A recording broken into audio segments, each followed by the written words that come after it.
How do you be successful in a service business like house cleaning? That is a great question. I'm Angela Brown, and this is Ask a House Cleaner. This is a show where you get to ask a house cleaning question, and I get to help you find an answer. Now, I get asked the question every day, Angela, how do I be successful in my service business? There are so many house cleaning companies that are out there. There's a lot of competition. I feel like I'm competing with every other company that's out there that's undercutting my prices. How do I compete? So my question to you is, are you competing with those other companies, or are you competing with yourself? How do you be successful in a service business? And I have to ask the question, do you have a service business, or do you have a business where you are of service? There's a really big difference. Having a service business is where you don't have products to sell, you sell services. The other side, which is the big difference, is you have a service business where you show up and you are of service to the customers who have hired you. You have the same checklist and you have the same set of tasks. One has you going through the motions, doing it as fast as you can, being efficient, being effective, collecting your money, and going home. The other one is, I'm here to serve. How can I do that in the very best possible way that is efficient, that will serve my company and will serve my customer and will serve my sense of purpose for what I'm doing here at this particular moment of my life? You are of service. Now, what does that mean? What does it mean to be of service? It means to be aware. As you go into a customer's home, sometimes there are little nuances of things that happen. And instead of just ignoring it, going about the motions of your daily cleaning, what you do is you say, wait a second, there's a moment here where I can step in. I can do a little something else. The little something else is not going to cost any more money. It's not going to take any more time. It doesn't include you having even a conversation with the homeowner. It's something like, it's 9:30 in the morning. The little dog's dish is empty. There's no water in it. It's a very hot afternoon and he has nothing to drink.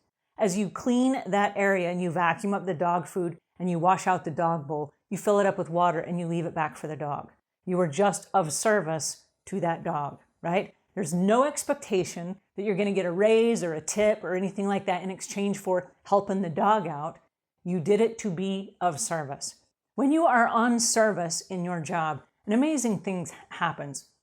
Your sense of significance goes up. This is not just a job where you clean houses, but this is, hey, wait a second, I had a moment to make a difference in the life of someone else. When I came to this house, instead of just coming in and going, look, there's a mess, I got to clean this up.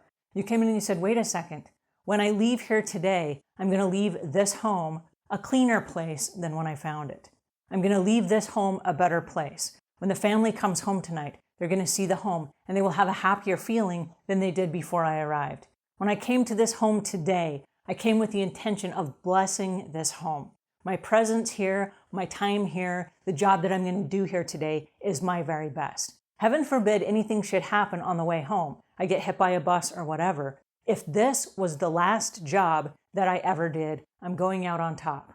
I gave this job my best. That is being of service. I want you to reframe it and I want you to think about it a little bit differently, because there are a lot of cleaning companies out there. That's true. There are a lot of cleaning companies that are mediocre. They are okay. They're not fantastic. They are okay. But what you're competing with is not them. You're competing with your best work. Every time you show up to clean a house, can you do it better than you did yesterday? Sure, it's the same series of tasks. You're going to do it the exact same way, but it is what comes from here to the customer. When you come to someone's home, are you a little more kind? Are you a little more compassionate? Are you a little bit more sensitive? Are you a little bit more intuitive? Do you sense that there's something going on that might need your extra hand? For example, there was a particular time I went to a customer's house.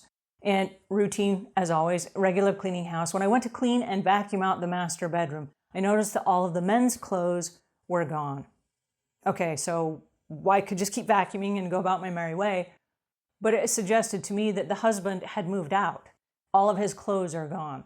So I didn't know, did he die? Did they get divorced? What happened? Well, it's really none of my business. And I didn't have a relationship with the customer where I could say, hey, listen, something happened here. Tell me, right?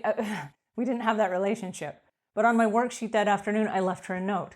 And I just said, hey, I'm thinking about you.